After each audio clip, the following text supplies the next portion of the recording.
Bendiciones, mis hermanos. El tema de esta semana es la estructura histórico-literaria del Antiguo Testamento. Un tema muy importante, un tema donde para muchos será sumamente fácil el tema. ¿Por qué? Porque comprendemos la estructura de las Sagradas Escrituras. Pero no está de más que lo repasemos, que lo estudiemos, que lo veamos cómo es la estructura literaria que tenemos en la actualidad. Entonces el tema se hace sumamente importante, sumamente interesante, y es bueno que lo revisemos. No está de más que lo revisemos. ¿Para qué?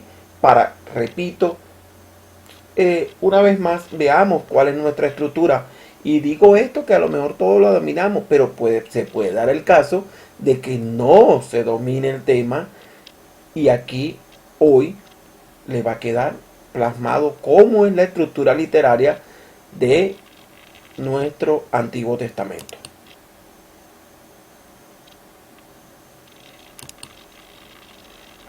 ¿Cómo es la estructura literaria? ¿Y qué es una estructura literaria? Es el orden cómo está estructurado cada libro de la Biblia, de acuerdo a el contenido, de acuerdo a lo que se plantea dentro del libro, de acuerdo a la relación del libro, es que se hace una estructura literaria. ¿Qué podemos decir? ¿Cuál es la estructura literaria de nuestro canon? Ahí está.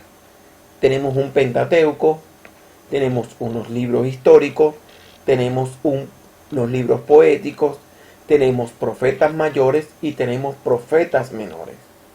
Ahí está la estructura literaria.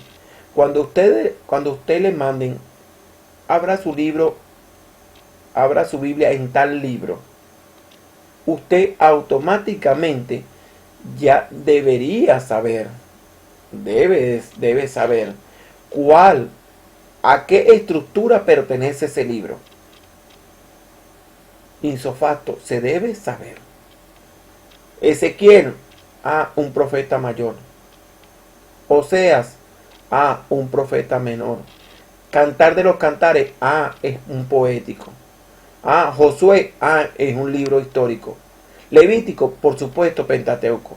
Esas son cosas que ya nosotros tenemos que ir dominando dentro de nuestra estructura histórico-literaria. Pentateuco, ¿quiénes lo forman? ¿Y qué es Pentateuco? Pentateuco son los libros de la ley, y ahí está la estructura del origen, del nacimiento, del Génesis de la Biblia. Lo conforman Génesis, Éxodo, Levítico, Números y Deuteronomio. Son los que forman el Pentateuco. ¿Por qué? Como lo estoy diciendo, el origen de la creación. El origen de la creación, la libertad de un pueblo, la legislación de un pueblo, el ordenamiento de un pueblo, y cómo a través de ese ordenamiento llega la libertad. Eso es básicamente el Pentateuco. Los libros históricos: Josué, Jueces, Ruth, primer libro de Samuel, segundo libro de Samuel, primer libro de Reyes, segundo libro de Reyes, primer libro de Crónicas, segundo libro de Crónicas, Esdras, Nehemías y Esther. Son la historia de Israel. Ahí básicamente está la historia de este pueblo. Después llegan los libros poéticos, de acuerdo a su forma de expresarse, su forma literaria. Son Job, Salmos, Proverbios, Eclesiastés y Cantar de los Cantares. Después llegan los profetas mayores, que no necesariamente son más importantes o tienen rango más alto ante los poetas menores. No, para nada. Sino que son mayores por el contenido de sus libros. Simple y llanamente eso. Porque el Dios que le habló al profeta menor fue el mismo Dios que le habló al profeta mayor, y con las mismas instrucciones. Solamente que en los profetas mayores hay más escritura. Simplemente por eso se llaman mayores y menores. Los mayores, Isaías, Jeremías, Lamentaciones, Ezequiel y Daniel. Los menores, Oseas, Joel, Amós, Abdías, Miqueas, Nahum, Abacú, Sofonías, Ageo, Zacarías y Malaquías. Esa es la estructura histórico-literaria que nosotros tenemos. Ahora vamos a empezar a desglosar esto. Desde la disensión es un método de interpretación de la historia que divide la obra y los propósitos de Dios hacia la humanidad en diferentes periodos de tiempo. Generalmente hay 7 dispensaciones identificadas, aunque algunos teólogos creen que hay 9, otros cuentan solo 3 o tantas como 37 dispensaciones. En este artículo nos limitaremos a decir a las 7 dispensaciones básicas se encuentran en las Escrituras. ¿Qué quiere decir esto? Que las dispensaciones hay quienes las agrupan de diferentes maneras. Esto es que para crear los bloques de cómo se estructura el panorama. Y vamos a empezar con la primera, que es el Pentateuco. Ahora sí, para que tengamos una idea de lo que significa Pentateuco. Pentateuco consiste en los 5 primeros libros de la Biblia. Este grupo de libros nos introduce a Dios como el único Dios y creador del mundo, su carácter y la relación que busca establecer con el hombre. Aprendemos sobre las promesas de Dios hacia su pueblo. Aprendemos sobre cómo influyó la promesa en Jesucristo y cómo va cumpliendo de generación en generación. Vemos cómo Dios formó a Israel a través de Abraham. De un solo hombre Dios hizo una nación y su descendencia. La historia que leemos en el Pentateuco nos ayuda a entender el resto de la Biblia y mejor apreciar el sacrificio que Jesús hizo por nosotros en la cruz.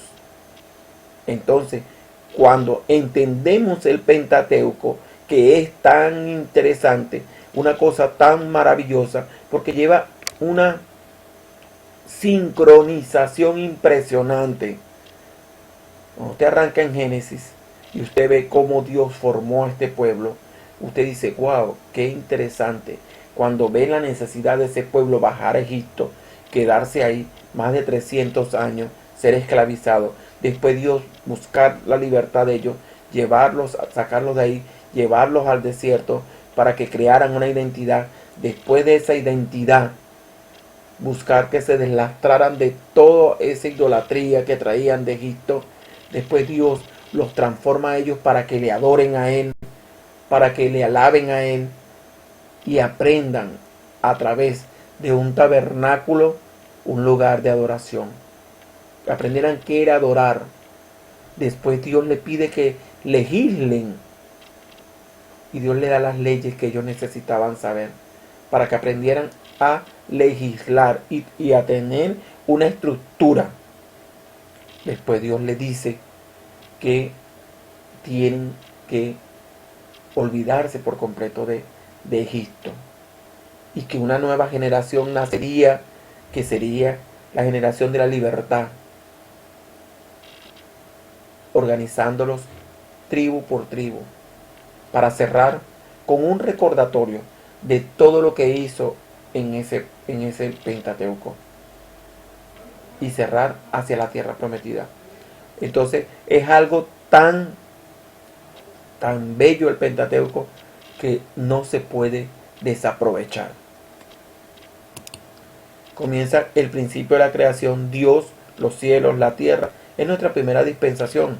Vemos que Dios creó los cielos en 7 días y cada una de las cosas que se dan dentro de la estructura de esta dispensación. Después vemos que en la primera dispensación está, por supuesto, la inocencia del hombre y vemos que cómo el hombre va a pecar y todo esto que ocurre dentro de la caída. Y la primera promesa que está en Génesis 3:15, la primera promesa de salvación, que no se puede dejar pasar.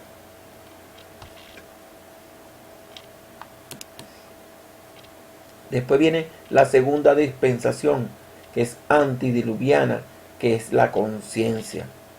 Y cómo Dios en esta dispensación va a terminar en un juicio que es el diluvio. Esa es la segunda parte de las dispensaciones. Y estamos viendo cómo se va haciendo las etapas. Después, la tercera dispensación es la postdiluviana, donde vemos a un Can, un Sem, un Jafet y un Noé repartiendo las tierras a cada uno de sus hijos. Y bendiciones para Jafet, bendiciones para Sem y maldiciones para Can.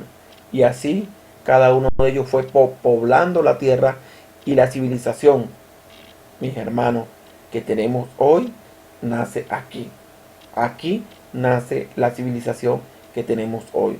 La distribución geográfica que existe poblacionalmente es a través de Jafet, de Sem y de Can. Esto es bíblico y esto es real. Esto te estoy hablando desde un punto de vista real, comprobable, de que ellos fueron los que poblaron toda la tierra. Posteriormente, la cuarta dispensación, según nuestra estructura, es la patriarcal, donde tenemos un Abraham, un Isaac y un Jacob. Un Jacob que se transforma en Israel, porque todos sabemos que Dios lo transformó con sus 12 tribus, bajando a Egipto, esclavizados, y después Dios dando que esa oportunidad de que ellos fueran libres, pero tenían que pasar por ese proceso. Eso es importante que lo entendamos, que ellos tenían que pasar por ese proceso para posteriormente recibir todas las bendiciones que iban a recibir. Y así nosotros estamos viendo nuestra primera dispensación, nuestra primera parte de las dispensaciones. Y es muy importante que en este estudio de formación bíblica entendamos el orden de las cosas, el orden de todo lo que se necesita hacer. Posteriormente llegan los libros históricos.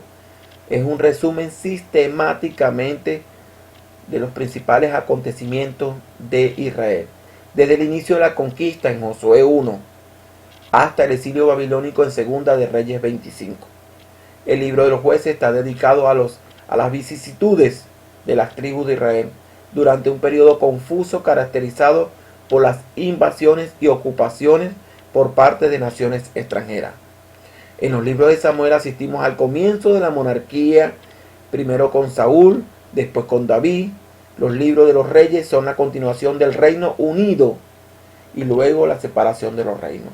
Todo esto nosotros lo vamos a estudiar por separado. Cuando nosotros veamos la historia antigua 1, la historia antigua 2, la historia antigua 3, ustedes van a entender lo que significa cada parte de la Sagrada Escritura. Solamente que en este momento es solo la estructura histórico-literaria, que ya yo adelanto parte de los temas siguientes, los temas finales, para que se haga más dinámico. Pero el tema de hoy es solamente presentar la estructura histórico-literaria. Pero me pareció como muy sencillo, y entonces yo ya añado lo que va a ser los últimos 3 temas. Entonces, aquí vemos que en lo histórico es como su nombre lo indica, toda la historia de Israel, toda la formación que ellos tuvieron, todas las vicisitudes que tuvieron, las vamos a ver aquí. Y llega la quinta dispensación, que es la legal, donde Moisés recibe las leyes, Moisés recibe las instrucciones y Moisés comienza a delegar. Moisés va a tener un ayudante impresionante, un ayudante impecable, un hombre íntegro, que lo vamos a desarrollar en el otro tema. Se llama Josué, un hombre hijo de Nun, un hombre que se las trae, un hombre que aportó a este proceso bíblico. Después llegan los libros de los jueces. Los jueces tienen una particularidad, yo la voy a decir, una particularidad cristiana, de el ciclo de estoy bien, estoy regular, estoy mal, estoy bien, estoy mal, estoy regular, estoy bien, de muchos cristianos. Y así el ciclo de los jueces, ellos tienen ese ir y venir, ir y venir, ir y venir. Después llega Saúl, un personaje característico, un personaje que, wow, se transforma de la nada. Vamos a estudiar las características hasta desde el punto de vista psicológico de Saúl. Cómo este hombre se transformó de una autoestima bajo a una prepotencia impresionante por el poder. Eso lo vamos a ver. Después llega David. David, un joven con un corazón noble, un corazón bueno, pero que también el poder lo va a transformar. Y este David también va a pasar por muchos problemas. Tanto es que la peor familia del Antiguo Testamento, en cuanto a disfuncionalidad, en cuanto a desorden, es la familia de David.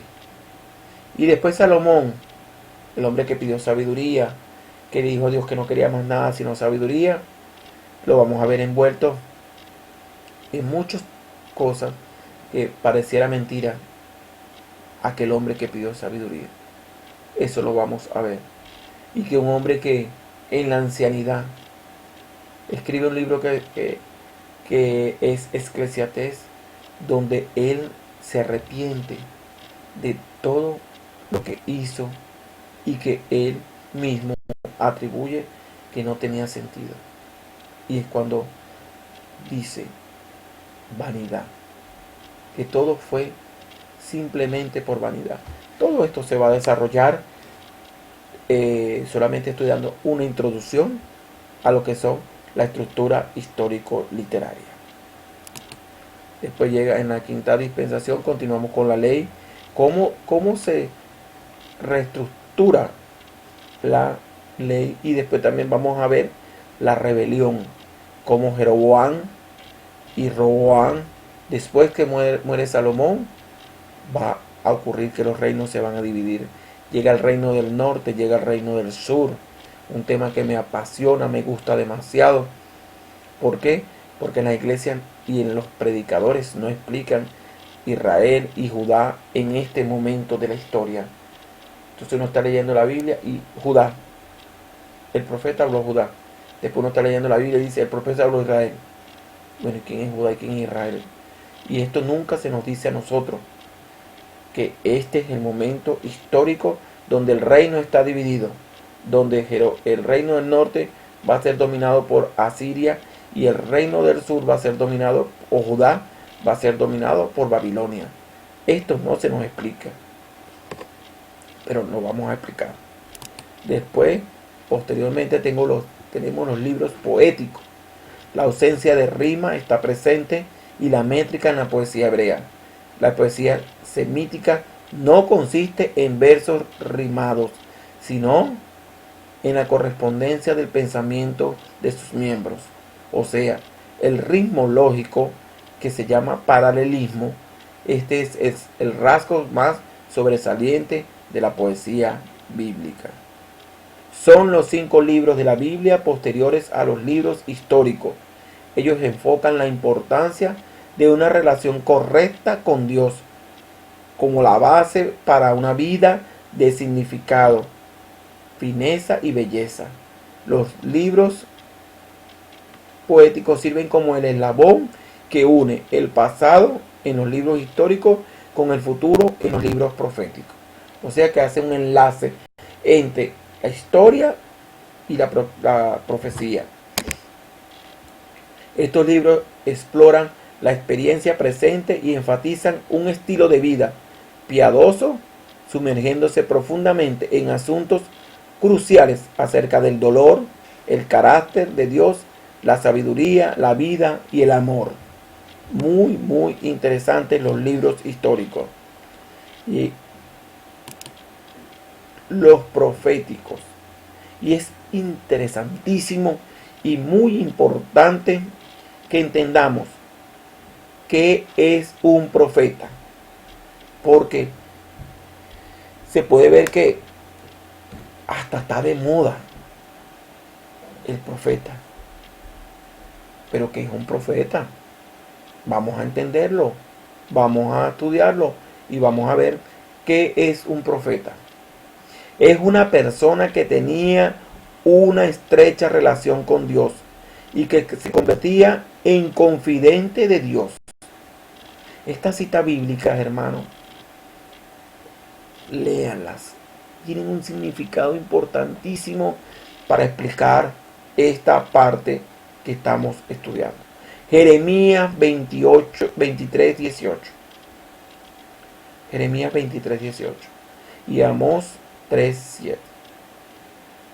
El profeta veía al mundo y al pueblo del pacto desde la perspectiva de Dios, no desde un punto de vista humano.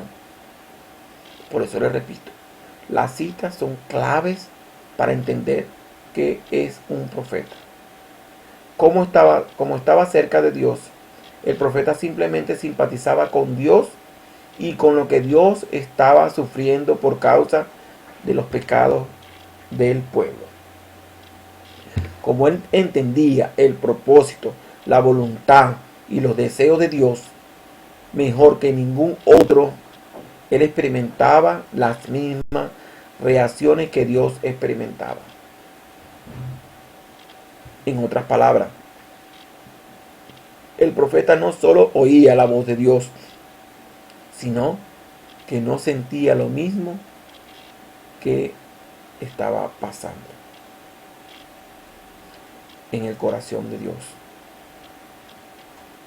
Sentía lo mismo que estaba pasando. Jeremías 6:11, muy importante. Jeremías 15, 16, 17 y el 29. Les recomiendo que lo lean. Al igual que Dios, el profeta amaba profundamente al pueblo de Dios. Cuando el pueblo estaba sufriendo, el profeta sentía profundo dolor. Él quería lo mejor de Dios para ellos. Isaías 35:3 y Ezequiel 18:23. Léanlos, mis hermanos.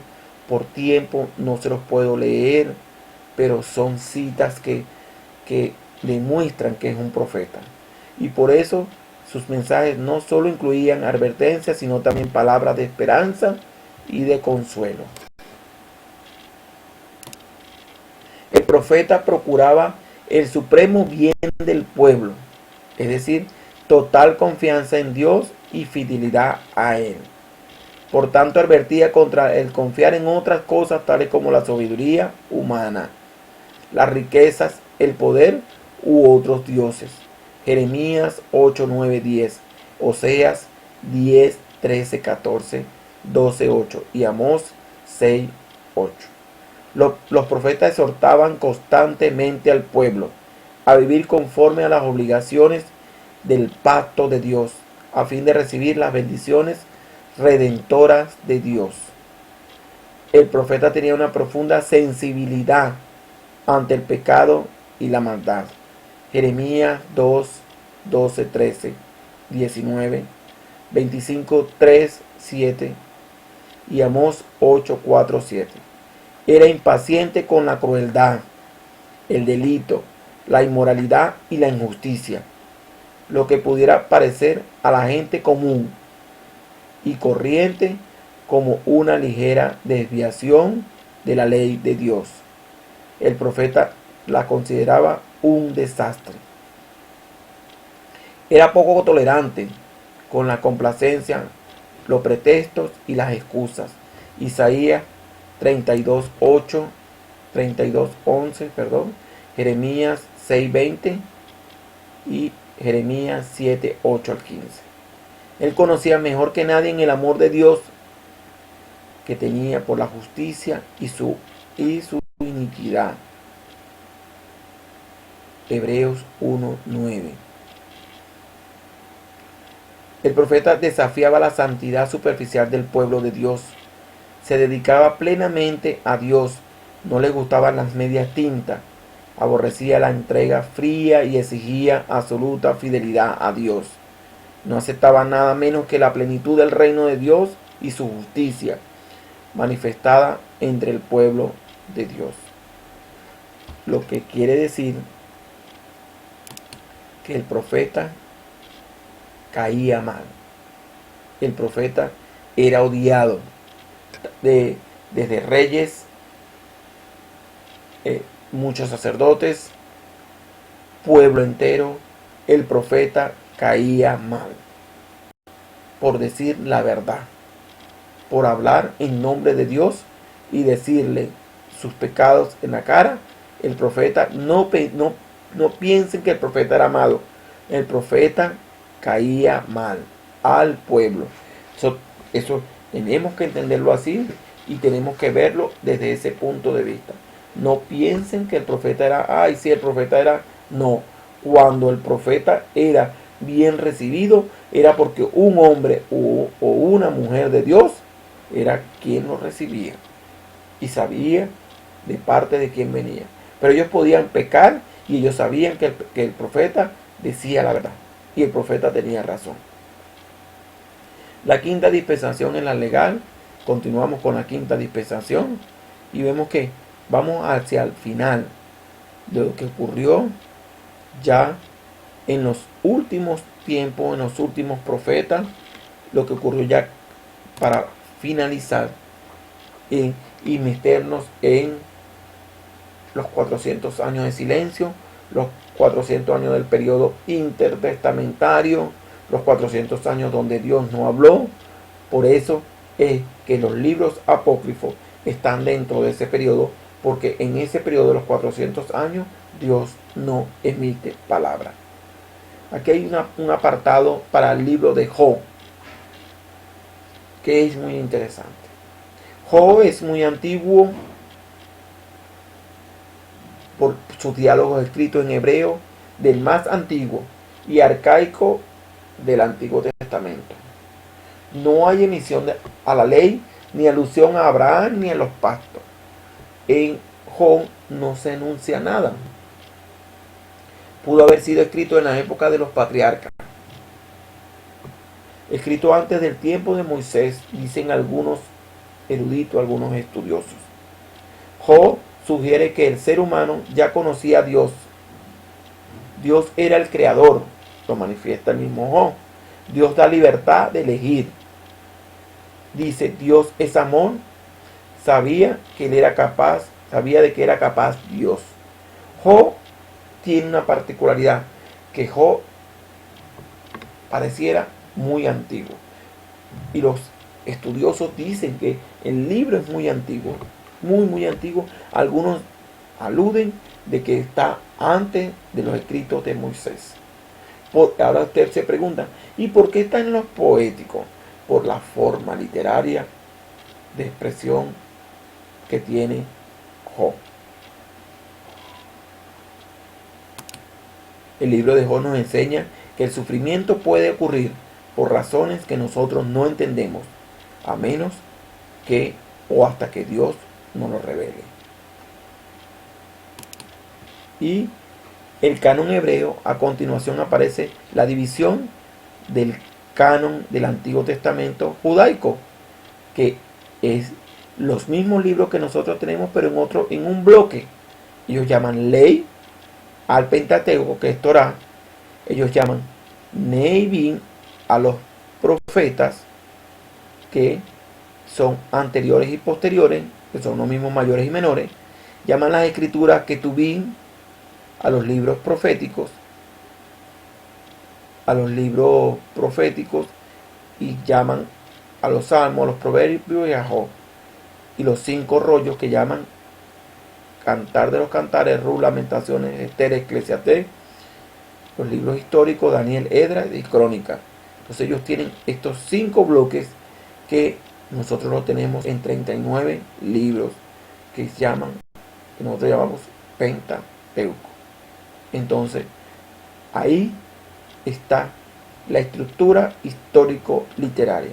¿Por qué estructura histórico-literaria? Porque la estructura histórico-literaria de nosotros es diferente a la estructura histórico-literaria de del canon judío. Y así, por eso se presenta. Porque el libro del canon judío termina en Crónicas, como debería ser. Crónica para los judíos es su último libro y no Malaquías como lo tenemos nosotros. Pero ¿por qué nosotros lo tenemos de esa manera?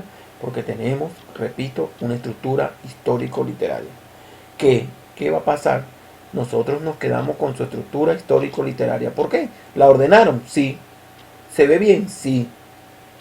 ¿La entendemos? Sí. Entonces, nuestra estructura histórico-literaria es la que nosotros tenemos, estudiamos y aprendemos de ella. Bendiciones, mis hermanos.